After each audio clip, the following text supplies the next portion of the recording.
আসসালামু আলাইকুম। আমি আজকে দেখাবো ফুল পিঠা। প্রথমে আমি ১ কাপ ময়দা নিয়ে নিলাম এখানে। তারপর সাথে অ্যাড করে দিব ১ কাপ সুজি। আমি এই ২টা একসাথে উপকরণ নিলাম, সুজি আর ময়দা। আপনি যখন ইচ্ছা তখনই এই সুজি আর ময়দা ঘরে থাকলে বা একটা ডিম থাকলে বানিয়ে নিতে পারেন। সুন্দর মজার ফুল পিঠা। তারপর আমি একটা ডিম নিয়ে নিলাম একটা বাটিতে। আমি বেশি ডিম দিব না, একটা ডিমই দিব এখানে। তারপর এখানে দিয়ে দিব 1/2 কাপ চিনি।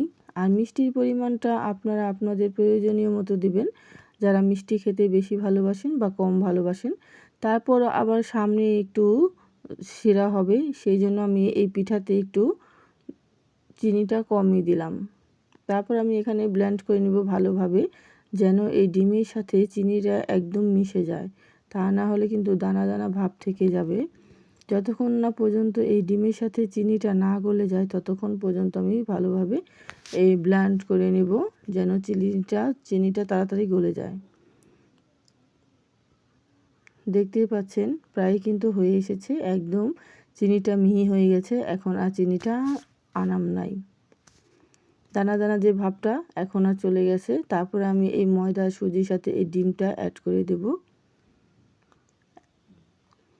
এখন এই 3টা জিনিস আমি ভালোভাবে, আর এর সাথে কিন্তু একটু ঘি অ্যাড করেছি। এখন আমি 3টা জিনিস একসাথে সুন্দর ভালোভাবে ছেনে নেব, ডো আকার করে নেব। আর কি ময়দার যে বেটারটা সেটা আমি সুন্দর করে হাত দিয়ে ছেনে করে নেব। আর তার সাথে দিয়ে দিব ছানার জন্য 1 কাপ দুধ। আর দুধটা কিন্তু আপনার পুরোপুরি একসাথে দেওয়া যাবে না, অল্প অল্প করে দিতে হবে আর কি। যতক্ষণ না পর্যন্ত বেটারটা আসতেছে ততক্ষণ পর্যন্ত আপনি এই দুধ অল্প অল্প করে দিয়ে তারপর আটাটাকে ডো বানিয়ে নেবেন। এটাকে ভালোভাবে সুন্দর করে নেড়ে চেড়ে নিতে হবে। আর একদিকে খেয়াল রাখতে হবে এটা যেন বেশি পাতলা না হয়ে যায়, সেই জন্য একেবারে দুধটা একসাথে দেওয়া যাবে না, অল্প অল্প পরিমাণে দিতে হবে যতক্ষণ না পর্যন্ত আপনার এই বেটারটা আর ডো আকার না হচ্ছে। তারপর আমি ভালোভাবে এখানে নেড়ে চেড়ে দেখুন ডো আকার হয়ে গেছে। তারপর আমি এখান থেকে কিছু ময়দা নিয়ে নিব।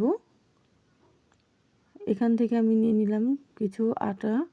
তারপর আমি এটাকে সুন্দর করে পিঠা আকার করে নেব। এখন আমি যে পিঠাটা বানাতে চাচ্ছি তারপরে ভালোভাবে হাত দিয়ে এই ফেরার ওপর সুন্দর করে ডলে নিতে হবে। এটা লম্বা শেপ আকার করতে হবে পিঠাটা বানানোর জন্য।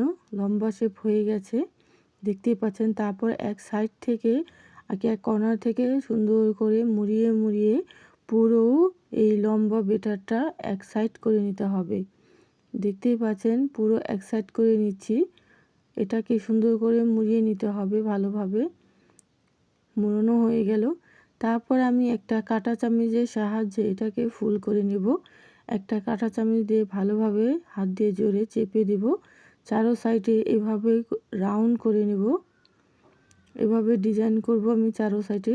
আর এই ফুল পিঠাটা বানানো একদমই সহজ। আর আমরা যখন ঘরে বসে থাকি যে তখন কোনো নাস্তা কিংবা মেহমান আসলে দেখবেন নতুন কিছু বানাতে চাই, ঘরে তখন তেমন কিছুই থাকে না, কি বানাবো তখন চিন্তা ভাবনা করি। আর আপনি এই ফুল পিঠাটা একদমই ইজিভাবে বানিয়ে দিতে পারেন যখন ইচ্ছা তখন। আর একবার বানিয়ে খেয়ে দেখেন, আপনার ফ্যামিলি আবার বানাতে বলবে যে পিঠাটা এত মজা। তারপর আমি একটা ছুরির সাহায্যে সুন্দর করে পিস করে ফুলের পাপড়ি আকার করে কেটে নেব। সব সাইড থেকে সুন্দর করে ছোট ছোট করে কেটে নিচ্ছি। তারপর এটাকে হাত দিয়ে চেপে দেখুন পাপড়ি কিন্তু হয়ে যাচ্ছে। হাত দিয়ে চাপার সাথে সাথে একটা পাপড়ি শেপ হয়ে যাচ্ছে, দেখতেই পাচ্ছেন। এভাবে আমি পুরো ফুলটাকে একটা পাপড়ি শেপ করে নেব। দেখুন পাপড়ি শেপ হয়ে গেল, ফুলটা কিন্তু হয়ে গেল। মাশাআল্লাহ, দেখতেই পাচ্ছেন ফুলটা সুন্দরভাবে হয়ে গেল। তারপর আমি এর সাহায্যে একটা কাঁটা চামচের সাহায্যে উপরে ফুটো ফুটো করে দেব। এটাকে আমি ভালোভাবে ফুটো করে দেব, একটা ডিজাইনও হবে। আর ভাজার সময় যেন ভিতরের অংশটা সুন্দর করে ভাজা হয়, সেই জন্য আমি একটু ফুটো ফুটো করে ডিজাইন করে দিলাম। তারপর এই ফুল পিঠাটা পারফেক্টভাবে হয়ে গেল। ওই একইভাবে আমি সবগুলো পিঠাই ওই আকার করে নেব। আর বানিয়ে ফুটো ফুটো করে নেব। তারপর পিঠাটা সুন্দর হয়ে গেল। তারপর আমি এটাকে তুলে নেব। দেখুন ফুল পিঠাটা হয়ে গেল। আর এই পিঠাটা দেখতে কেমন লাগছে বলুন। এইভাবে সবগুলো পিঠাই আমি বানিয়ে নিলাম এক এক করে। আমার যে বাকিগুলো ছিল সবগুলো পিঠাই এভাবে ফুল করে নিলাম। দেখুন এভাবে পাপড়ি শেপ করে সুন্দর করে ফুলগুলো, এই পিঠাগুলো দেখতে কেমন লাগছে অবশ্যই কমেন্ট বক্সে জানাবেন। সবগুলোই ফুল হয়ে গেছে। তারপর এগুলো আমি গরম তেলে এখন ভেজে নেব। তারপর কড়াইতে তেল বসিয়ে দিলাম, তেলটা গরম হয়ে গেছে। তারপর আমি এক এক করে সবগুলো পিঠাই ভেজে নেব এই গরম তেলে। আর এই তেলটা একদমই গরম করা যাবে না, তাহলে দেওয়ার সাথে সাথেই দেখবেন নিচের অংশ লাল হয়ে যাবে। এই জন্য মিডিয়াম করে নিতে হবে। তেলে যখন আমি পিঠাটা দেব তখন চুলার আঁচটা একদম কমিয়ে দেব, কারণ তেলটা প্রথমেই আমি অল্প পরিমাণ একটু গরম করে নিয়েছি সেই জন্য। তারপর এক এক করে সবগুলো পিঠাই আমি ভেজে নেব। আর দেখুন একদম ফুলকো পিঠাগুলো দেখাচ্ছে সূর্যের আকারের মতো, তাই না? এটা মনে হচ্ছে যেন সূর্যই ভাসতেছি, সূর্য ফুলের মতো দেখা যাচ্ছে। তারপর আমি পিঠাগুলো উল্টিয়ে পাল্টিয়ে সবগুলো পিঠা নেব। আর এটা একদমই খুব লালচে করব না, মিডিয়াম করব।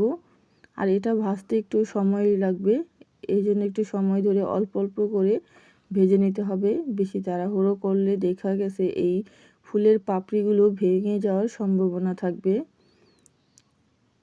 তারপর এগুলো সবগুলো আমি উল্টিয়ে পাল্টিয়ে দিব পিঠা। একদমই সহজ, আপনিও এই অল্প উপকরণ দিয়ে বা ঘরে থাকা উপকরণ দিয়ে আপনিও এই পিঠাগুলো বানিয়ে নিতে পারবেন। তারপর আমি সবগুলো পিঠাই সুন্দর করে উল্টিয়ে পাল্টিয়ে দেব। কালারটা কিন্তু চলে এসেছে প্রায়, দেখতেই পাচ্ছেন হালকা ব্রাউন কালার হয়ে যাচ্ছে সবগুলো পিঠা। আরেকটু ব্রাউন কালার হলে আমি পিঠাগুলো নামিয়ে নেব, কারণ অতিরিক্ত ভাজা যাবে না, তাহলে কিন্তু পিঠার কালারটা অন্যরকম হয়ে যাবে। সেই জন্য অল্প অল্প ব্রাউন কালার হয়ে গেলে উল্টিয়ে পাল্টিয়ে সবগুলো নেড়ে চেড়ে নেব। কালারগুলো দেখুন এক পিঠ হয়ে এসেছে, অপর পিঠ না হওয়া পর্যন্ত পিঠাটা নামানো যাবে না। সেই জন্য অল্প অল্প করে নেড়ে চেড়ে নিতে হবে। তারপর দেখুন এই পিঠাটা হয়ে গেছে, আমি তুলে নিচ্ছি। আর বেশি ভাজবো না, তাই দেখতে পাচ্ছেন দু একটা পাপড়ি ভেঙে যাচ্ছে। আমি সবগুলো পিঠাই এক এক করে এভাবে নামিয়ে নিলাম। দেখুন পিঠাগুলো ভাজা হয়ে গেছে। আর এগুলো আমি এখন দুধে ভেজাবো, সেই জন্য শিরা তৈরি করব। দুধ আর চিনি দিয়ে আমি ভালোভাবে এটাকে জাল করে নেব। আমি আর এখানে কিছুই অ্যাড করব না, দুধ আর চিনি জাস্ট এগুলো আমি ভালো করে জাল করে নেব ওই ফুল পিঠাগুলো ভেজানোর জন্য। বলক চলে এসেছে, আমি একটু জাল করে ঘন করে নেব আর কি এই দুধটা। তারপর দেখুন ঘন হয়ে গেছে। তারপর আমি একটা বাটিতে নামিয়ে নিয়েছি।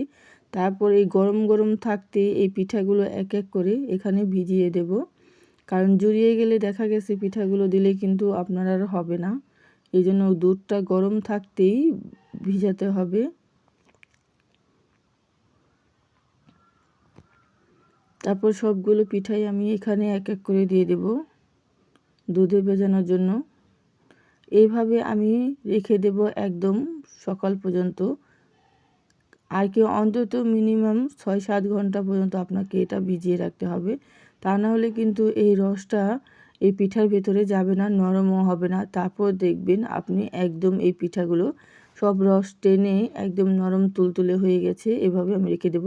তো আমার পিঠার রেসিপিটা আপনাদের কেমন লাগলো, যদি ভালো লেগে থাকে তাহলে প্লিজ লাইক কমেন্ট করে দেবেন। আর যদি বেশি ভালো লেগে থাকে তাহলে আমার ভিডিওটি শেয়ার করতে ভুলবেন না। আর এতক্ষণ পর্যন্ত যে যেখান থেকে আমার ভিডিওটি দেখছেন সবাইকে অসংখ্য ধন্যবাদ। আর পরবর্তী ভিডিওটি পাওয়ার জন্য নোটিফিকেশন অন করতে ভুলবেন না। আল্লাহ হাফেজ।